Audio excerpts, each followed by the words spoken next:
Good morning. In some respects, I'm still trying to figure out how I got here and what I'm doing here, because I'm probably the least experienced person on the topics that we're going to talk about today, but I was caught up with it and very interested in it because of the fact that we're working with, I would not say a community, but communities of people who want to be in the workforce and want to participate in society, and not so much because of their so-called disabilities, but because of the so-called well community's view of those disabilities, are quite often blocked from participating. I'm not an authority on this, as I've mentioned, but I can tell you in my experience in getting to know people who've had disabilities, who've become quite candid with me, whether it's one of my best friends who's been in a wheelchair since he was in his early 30s and is today in his 70s from MS. And he was able to tell me after a while that the only way he had a job was by building his own business. He said, I more than likely would not have been able to be employed. And today, his name is John Schuff, some of you may know him, and he and his wife started Salt Lake Magazine, and they own Boca Raton Magazine and several other businesses. But it's very, very clear from talking to him and in talking to other people who have been, in particular people in wheelchairs, they will tell you that you don't get hired when you're in a wheelchair. Even if you've got an advanced degree and you're a lot smarter than anybody in the room. So it's always fascinated me that we've got a group of people, quite often well-educated, even those who aren't educated, who have the desire and the capability to participate in the workforce, but that they are, because of societal norms, stopped from it. So if this meeting today does something to advance their cause, I'm glad that I've been a part of it. We're going to have a wonderful panel. As I said to Natalie, a lot of people smarter than me on this subject. And I'm going to briefly introduce them and then ask the first panelist to step up and begin her presentation.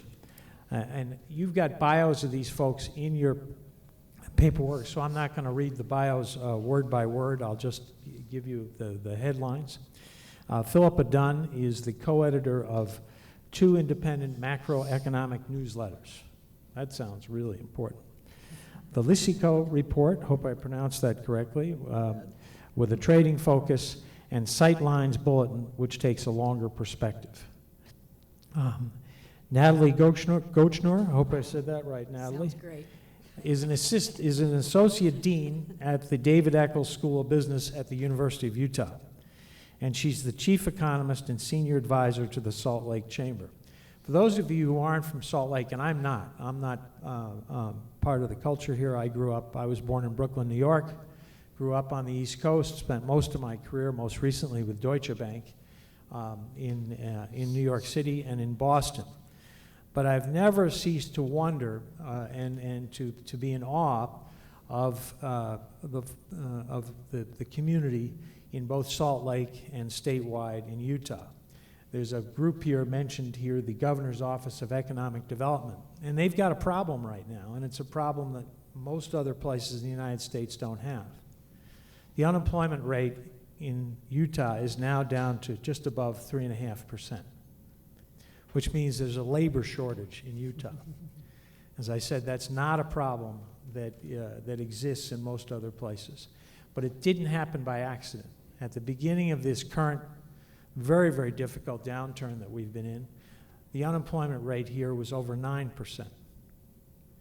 And instead of going the normal routes and looking for, federal assistance ways out of it, the folks here in the economic development area and in the business community really went out and worked the market. And if you've watched over the last, really since 07, 08, what has happened here, it's almost miraculous, the number of businesses that have either expanded here or have moved in. So it's a great testimony to people like Natalie, who is not affiliated directly with this group, but is very involved through the chamber in working to build the employment market here. And a healthy employment market is one that can employ more people with disabilities more easily. It is almost a necessity if you're going to talk about employing the disabled. And finally, Kyle Walker is the division director of the Division of Rehabilitation Services of the Utah State Office of Rehabilitation. Now that's a mouthful, but he works advocating for programs across a broad variety of and a broad range that help those who are disabled. So please join me in welcoming Philippa Dunn, who will lead off. She'll be followed by Natalie and then by Kyle. Thank you. First, I'm just going to go over some of the data points about the percentages of workers with disabilities and their involvement in the labor force. I wanted to start with a quick story just because it was such a lovely experience. I'm just going to do that very quickly. David. Okay. Oh, okay. So when I was talking to Stephanie, deciding what we were going to cover in my discussion, I just told her this story about how the New York City Department of Motor Vehicles was transformed from everyone's worst nightmare to this charming experience. It used to be that you'd go in and it would take hours, everyone was surly horrible. So I mentioned to one of my friends, oh, I have to go renew my driver's license. And he said, oh, go to License Express, it's fantastic. I thought, well, that can't possibly be true, but it's part of the New York City efforts. They have, the whole bureau is run by people with different disabilities. And you get down there, someone hurries you in, obviously with some kind of speech issues, but saying, come on inside, it's too cold. And that someone smiled, come over and get your picture taken. The man turned the computer around to have me approve my picture, and a movie star-like person was beaming back at me. I mean, they just take these great pictures and offer to let you take them over, and it's just such a great thing. It's such an eye-opener, and it's, you can imagine the New York City Department of Motor Vehicles would be a pretty grim place, but it no longer is because of these efforts.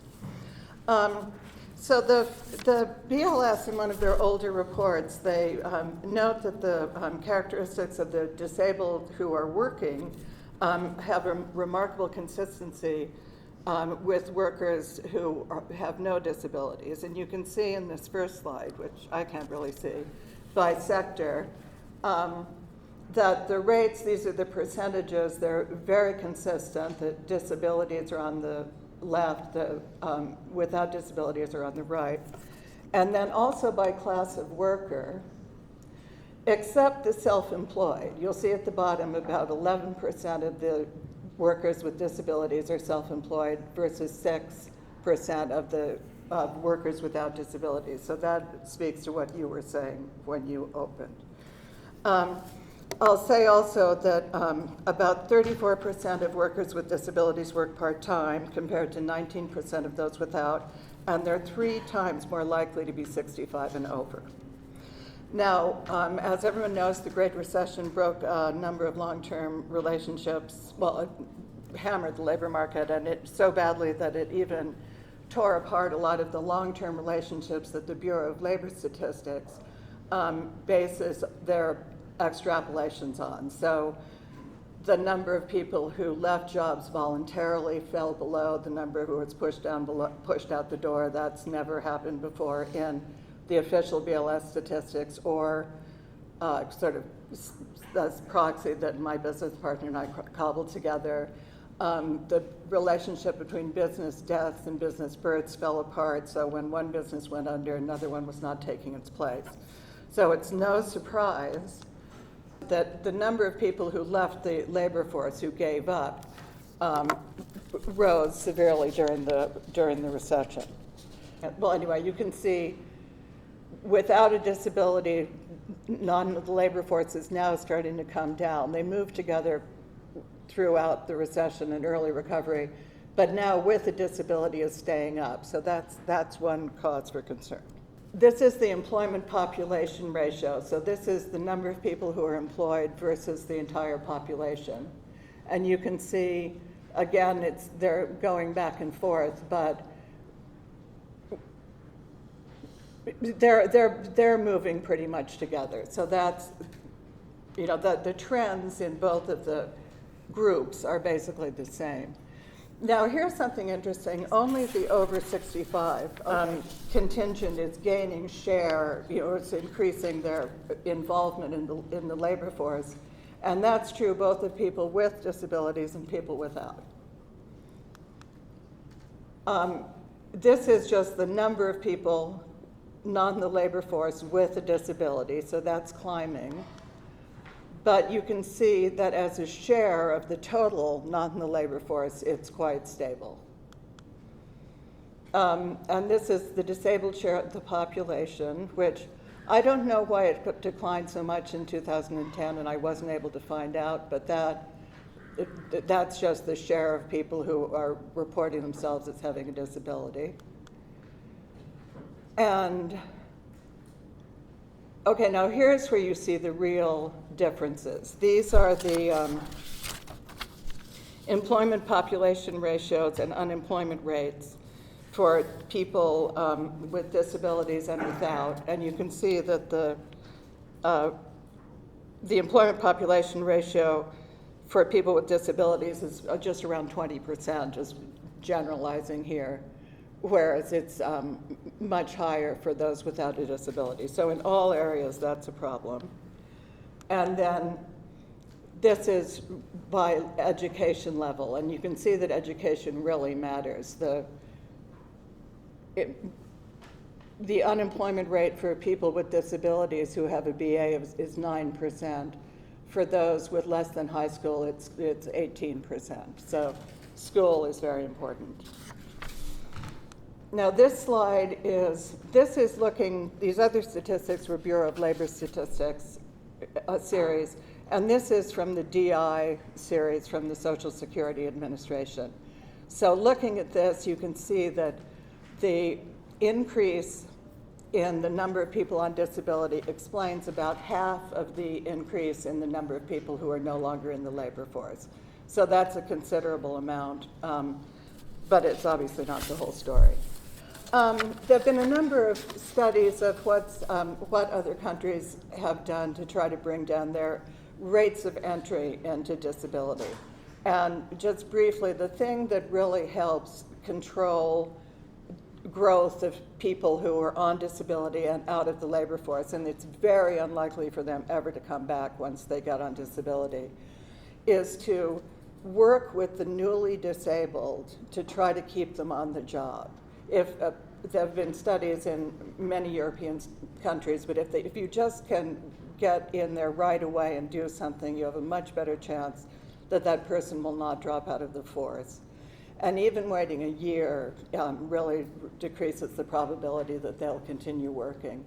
There's also been some success with strong-arming companies by making them responsible for some of the early disability payments, so that they then will try harder to accommodate the workers who have recently become disabled instead of letting them go. In certain countries, they have to keep them in the firm for 2 years, and that has helped a lot in bringing down the rate of entry into disability. Also counseling programs, and basically what you're doing here, it's the most effective thing. And another big problem is transition from special ed students transitioning into the workforce. They have about a 90% chance of developing some kind of dependency when they graduate, so that's a big problem. And certain countries have set up special counseling boards to work with those high school kids or some college kids coming out, and they've gotten success rates of up to 75%. So there's a huge amount of stuff that can be done, and thank you for doing it. Good morning, great to be with you today. I was asked to speak about the economic impact of people with disabilities in our community. And, I spend a bit of time as an economist, a local economist, and working in the David Eccles School, talking to people about the Utah economy. And there's this saying that economists use I wanted to just share with you. We say that all of economics can be boiled down to 4 words. Kind of think about what those 4 words might be. And they go like this: people respond to incentives. And then you finish that comment by saying, the rest is just color commentary. So all of economics can be boiled down to 4 words. People respond to incentives, and the rest is just color commentary. So I'm up here, and I'm going to give you some color commentary. And but I want to tie it into the incentives and the disability community. I spent the weekend in the Deep Creek Mountains. I don't know how many of you know where the Deep Creek Mountains are. It's the 3rd highest mountain range in Utah. Be the Uintas, the La Salles, and then the Deep Creeks. The Wasatch are in 4th. But if you haven't been to the Deep Creeks, you're in good company, because it's like really hard to get there. You basically go to Utah Lake, and then you get on a dirt road, and you go for 160 miles towards the Utah-Nevada border, and there are the Deep Creeks. Now there's an easier way to get to it through Wendover, but it's really cool to go west of Utah Lake because you're on the Stagecoach Trail, the Pony Express Trail, and the original alignment of the Lincoln Highway. And I was just doing this for fun with family, and it is a beautiful thing to do. Saw wild horses, saw antelope. It's another world, otherworldly, if you will. But people respond to incentives, and in economics what you're always looking for is investment and productivity. And so I'm riding the pony trail. I'm in a 4-wheel drive pickup, but I'm reminded along the way there's all these historical markers. And they're all talking about the Pony Express and why it came to be. And you may or may not know, but in the 1860s, to get mail from the West Coast to the East Coast, they would go by boat to Panama, mule pack it over the thin part of Panama, and then do the boat back up. So you can imagine that would take weeks and weeks to do. And, Civil War and trying to hold a country together. And it became really crucial to connect the coasts in a more efficient way. And the Pony Express could deliver mail in 10 days. Okay, so there was a lot of investment in all the stations and a lot of productivity that was gained because you were able to share information more quickly. And it's not, interestingly, the pony history, I think it only lasted like 18 months. Someone in here will know, yeah, because it wasn't very long that the telegraph, it sounds like Bill's an expert on this. Railroad. Yeah, railroad and the telegraph got the communication of 4 hours. And everything changed yet again. Well, I want to tie that kind of weekend experience into what I wanted to share with you today, because economies really grow because of 2 things. They grow when you invest, and they grow when you become more productive. And we are in a state right now that has invested and created a lot of opportunities for increased productivity, and it's made us a stellar performing economy. Right now, our job growth rate is 2.9%. That's about 3%, which is about what it takes in this state to not only employ all of our Utahns that are growing into the labor force, but also attract new migrants to our state. Bill mentioned that our unemployment rate is about 3.6%, extremely low. Every major industry in Utah is growing right now, and construction, which took the hardest hit during the Great Recession, we lost over 40,000 construction jobs, is now the state's fastest growing industry. So a lot of things have happened to put us in a situation where we've recovered and we're doing much better.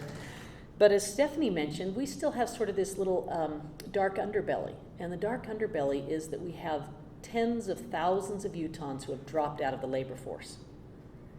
They are able to work but are discouraged and aren't able to work. And in the disability community, the unemployment rate is 65%.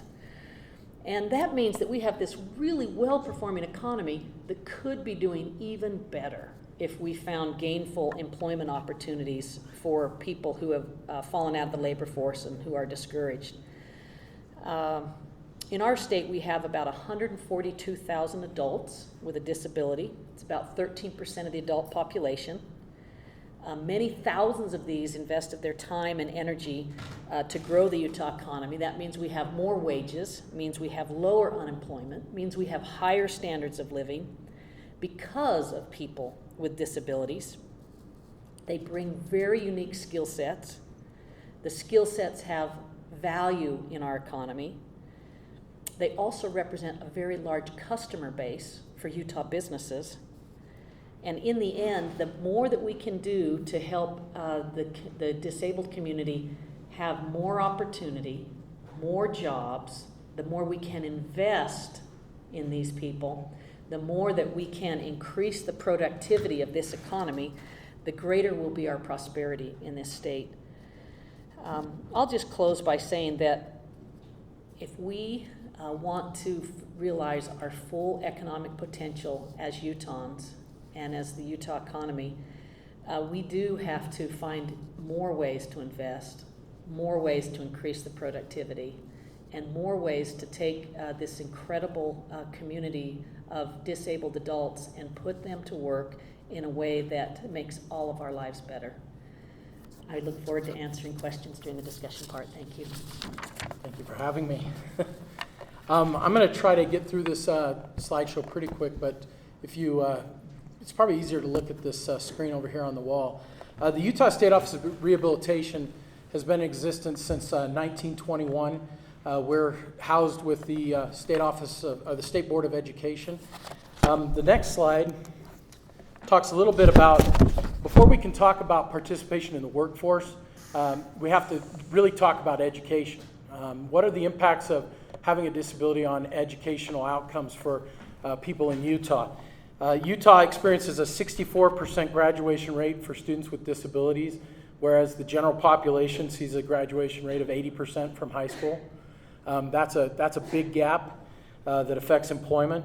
12.7% unemployment rate for students with disabilities, whereas their non-disabled peers have about a 5.8%. And those, all of you know, I mean, I assume all of you have had jobs when you were 14, 15, 16 years of age, 17. Those jobs sometimes are what we all look back on and think, wow, I can't believe I flipped burgers or did that, or almost passed out building treadmills or other things at Proform in Logan or something like that. Those jobs are they form your career. They inform where you go. And if our kids don't, if this population of children don't get a chance to have summer jobs, to have other jobs, to flip burgers, to do some of those things, they're not going to be able to develop the same career path that the rest of us did. And so those initial jobs are vitally important to learn work ethic and some other things, but they also need help making sure that those aren't the last jobs they have. Because those entry-level jobs need to be career builders, not the career. As I go on, here in Utah, you can see that there's a big gap. What disability means in Utah is that you're going to have a better likelihood of being in poverty. You're going to have a higher likelihood of being dependent on public support systems. You're going to have lower rates of income. So our agency was basically formed by federal law. And I put the federal law language in here just because I think it's a beautiful way of summing up what some of our best practices are as I get to the end of my presentation. Congress found that millions of Americans have one or more disabilities, and that having disability is part of your natural life. You're going to acquire disabilities over time. And Congress found that having a disability in no way should affect the person's ability to live independently, to be self-sufficient, to make choices about their own lives, to be a part of society, and to enjoy meaningful careers. I bring these up because they really do affect the way our agency goes about doing our business and the best practices that I'll talk about. First of all, let me talk about where does our funding come from, how does the program work? Well, mainly 78% of our funding comes from the U.S. Department of Education through the federal government. And you can see that their mission has a lot of that same language in it about full integration into society, participation in society, equal opportunity, access in education and employment and community living. The State Board of Education here in Utah provides the 21.3% of the rest of our funding, and that comes through the state's education fund. So what we do is we take this money, and our mission is to assist eligible individuals with disabilities prepare for and obtain employment and increase their independence. Our guiding philosophy is grounded in self-sufficiency, informed choice, each individual making decisions about their own lives. You can see here that our agency revenues are about $81 million. per year, most of it federal.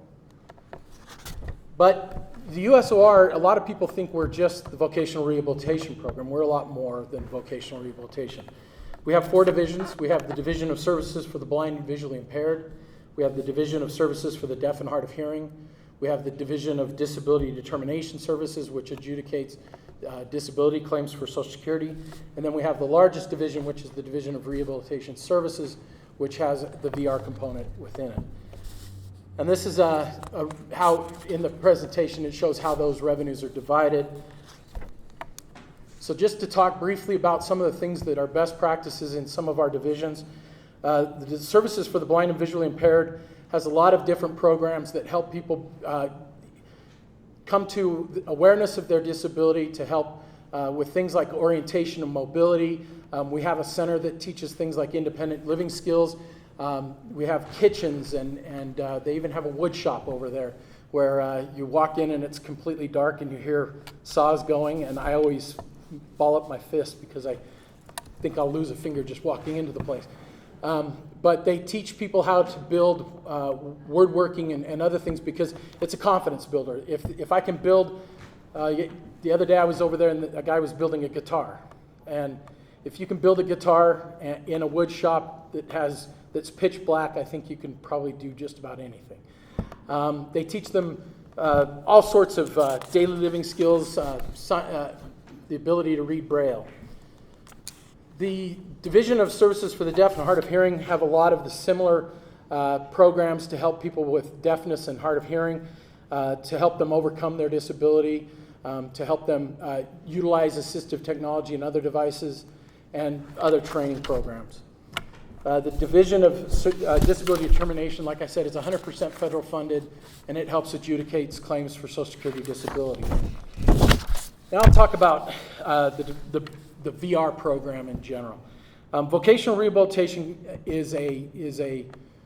our best practices tend to be individualized, one-on-one counseling and guidance. We get to know our clients one-on-one. People with disabilities, sometimes they're seen as a monolithic group. They're very diverse. There's a diversity across the board. So the best practices we have found are getting to know the individual, getting to know what their values are, getting to know what their interests are, their abilities, their capabilities, their skills, and what that individual wants to do to return to work. So we do a lot of capacity building. We spend a lot of money on educational programs, vocational training. We spend quite a bit of our budget on restoration services. You'll see here our expenditures per year average up out to this chart here. 55% goes to training, and then about 25% goes to different restoration services to help the individuals overcome their disability. So let me just briefly talk about some of the highlights of our program. Last year, we closed 3,665 individuals in employment, which was the biggest year we've had in our agency's history. We did that through a bunch of different best practices that I'll talk about here in a second. We serve, on average, about 30,000 Utahns per year with disabilities. We had 94% of those individuals were considered severely disabled, and 149 public assistance recipients were successfully employed. 847 Social Security disability insurance recipients were successfully employed. I know we talked earlier about when people get on disability benefits, it's harder to get them to employment. We've found great success with providing what we call benefits planning and guidance, where we get in and train the individual on how much they can earn and still keep their disability benefits, and then how much they can earn over that. Because our goal is, like this chart shows, to get those folks off of disability benefits. And what we found is there's some incentives in place where people can buy into the Medicaid or other programs, and they can slowly work their way off of the system. So we estimate that based on the annual taxes that these individuals pay, about $16 million of additional tax revenue. I'm just going to flip through quickly. How about 2 minutes? Okay. These are the occupations that we close those individuals in: industrial, sales, clerical, professional. This is the disability types that we serve. You can see that in Utah we serve 41% of our client base is mental illness. Cognitive disabilities are second, followed by orthopedic and drug addiction after that. This is giving you we talked about investment. The public's investment in the public VR program pays off by helping people get to work and get good paying jobs. This chart shows you that we increased those 3,665 individuals that were closed. Their weekly earnings increased by 442% after our closure. I'm going to go to our best practices here. So first of all, you can't do this work without good partnerships, and Columbus Community Center is one of those partners. There's hundreds of those partners across the state, and it's essential that you have good partnerships to help this population, because there are so many connections that need to be made to help them get into employment.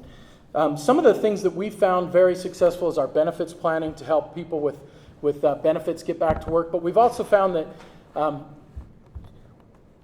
working with businesses, I know there has been a negative connotation about business having biases, but we're finding that the more we reach out to businesses, the more businesses are very interested in the fact that when it comes to employing people with disabilities, they can help your bottom line, they can increase the diversity in your workforce, they can give you ideas that maybe are outside of the box, because folks with disabilities tend to see the world a little differently than the rest of the workforce. So what we found is, as we reach out to businesses and we try to help businesses with not only hiring but retaining employees, those are some of our best practices. We have a brief amount of time, 10 minutes I've just been told, before we get the high sign for Q&A. And so I'll open that up to the audience. But first, I'd just like to quickly ask Natalie to comment. I would tell you that I'm in agreement with you on your 4-word definition for economics of incentives. But then when I look at the numbers here, and you look at, and numbers usually speak, when you look at a 65% unemployment rate in a state that has an overall unemployment rate down 3.6, which is, for those of you who know economics, there is some point where you don't get to zero in unemployment. There's always a frictional small single-digit number that is going to be out there. So for all practical purposes, we're about as close to no unemployment as any place in the country can get. So we've got a state with no unemployment, with a growing jobs base. The jobs base is compounding out at 3% a year roughly, 2.9, we'll call it 3, and probably climbing. And yet we have a group of people with a 65% unemployment rate. Now that's the unemployment rate that you can calculate. When you have that high of an unemployment rate, you have to assume that you have a lot of people that don't show up in that 65% number because they're discouraged. Just try it sometimes. How many times are you going to ring a bell and get nobody to answer the door? Pretty quickly your hand gets tired and you move on. So explain to me, what can we do to create incentives to get these people who want to work and those who are seeking employees together to change the dial? Yeah. It would be good to change the dial. I tried to make clear in my remarks that the Utah economy would be larger and more prosperous if we had more people, contributing to the productivity of the economy. I'm going to invite anyone here who's an expert on the numbers to correct me if I'm wrong, but so we talk about a 65% unemployment rate. I show that about 72,000 adults in Utah have a disability and are not employed, about 72,000, and about 57,000 are. Does that sound about right, Stephanie? Okay, Stephanie's giving me the thumbs up. So Bill's question is like, how do you get some of those 72 into the 57? I mean, how do we get more employed? And just to put scale to these numbers, think of Energy Solutions Arena that holds about 20,000 people at a sold-out jazz game. And then, take that once and again and again and about half again. And that's the amount of people that we're talking about that we could put to some productive use in this economy. We've got to provide incentives for employers, for parents, for people with disabilities to want to work more. And those incentives can be from the private sector and they can be from the public sector. But we know with certainty that if you incentivize behavior, you will get a good return. So you want to subsidize things you want more of and tax things you want less of. And in this case, we want to subsidize more and provide more incentives. And the good thing about it is, once you do that, the economy will be larger and more prosperous, and often things like this will pay for themselves. Thanks, Natalie. Spoken like a true supply sider. I'm with you all the way. Let me open it up for questions from the audience. We've got, to any one of the three panelists or to all of them, any questions you may have on what we've talked about. Yes, please give us your name. Yes. Kyle mentioned that there was benefit, and we've all really well established the need, but Kyle, you mentioned the bottom line benefit to employers. And when you talk about incentives, I think that's where employers are going to look first. Can you expand on what that bottom line benefit is? Yeah, I can say this. Our agency has 3 individuals who do nothing but outreach to businesses, and they go meet with businesses to kind of articulate what those benefits are. I don't have those with me right now, but I can tell you that overall, some of the things they talk about are, there's a lot of myths out there about, well, if I hire a person with a disability, the ADA accommodations alone are going to drive me into bankruptcy, and there's data out there that shows that the average accommodation costs less than $100 or something in that range. But if you'd like, you could email me and I could get you the exact data on that information that they provide to businesses. Any other questions? Yes, please give us your name. Sean Carroll. Question, Kyle. If you could expand your budget anywhere in your division there, where would you spend money and why? One of the things that we found most successful recently is what we call on-the-job training program, which is we approach let's say a client has identified a certain field or a certain employer that they want to work for. Approaching that employer, and what we do is we will pay a training fee it covers the cost of the employer's costs of hiring. So for the first month or two, it would be 100% of that person's salary, and then it drops off by a percentage until the person's fully engaged with the job. And what we like about that program is we've had success with it because there's no risk to employers. Businesses have the opportunity to get somebody on board, and the training is usually the most expensive. The businesses I've worked for in the past, getting somebody on board and trained was the most expensive part of hiring, and this kind of softened that blow, and we've had some good success with that, and that's where I would and credentials matter. Credentials for people with disabilities, I think credentials matter, and they're essential. So education, and then the on-the-job training. Those of you who didn't hear it, the question is a very good one. Many people with disabilities are in the workforce as volunteers. They're in volunteer positions. What is the data on people who begin as volunteers moving into the paid workforce? Am I right on that? Yeah. I don't know if that data is available, but I can try to see if I can find it from the BLS. Okay. I don't know about hard data, but I will tell you that we found a lot of success with clients volunteering first, and it gets their foot in the door, and it helps get that career development started. And I'll just add a sense of scale that, so if we're talking about 72,000 Utahns and we'd like to get them in the workforce, even if you get 1 in 10 of those 72,000, that not only is a huge boost to a lot of human souls, but it also, 1 in 10 would be 7,000 more people employed in the state, adding to the productivity and the goods and services and the prosperity of the economy. And so I think it's important that we think, even if we start somewhere, we're doing a lot of good. And one thing that I didn't have time to say but would like to point out is that the incomes of people with disability have fallen further behind the incomes of people without disabilities, and that's largely because they're working less and less. So even part-time employment would make a big difference in their lifestyles. In any downturn, the people who are the most marginal suffer the worst, both in job losses but also in incomes. The income levels get hit harder. I would just, let me just, I'm getting the high sign here, close with the fact that one of the incentives to those of you in the room who are employers would be a very old-fashioned one, and that's just you and your employees, the people who would be working with disabled people, would have this feeling of doing something that was good, the old-fashioned word good. It does work, and I think those who take the extra reach to go out and bring just the people who are disabled into the workforce, their businesses and their employee morale will be the better for it.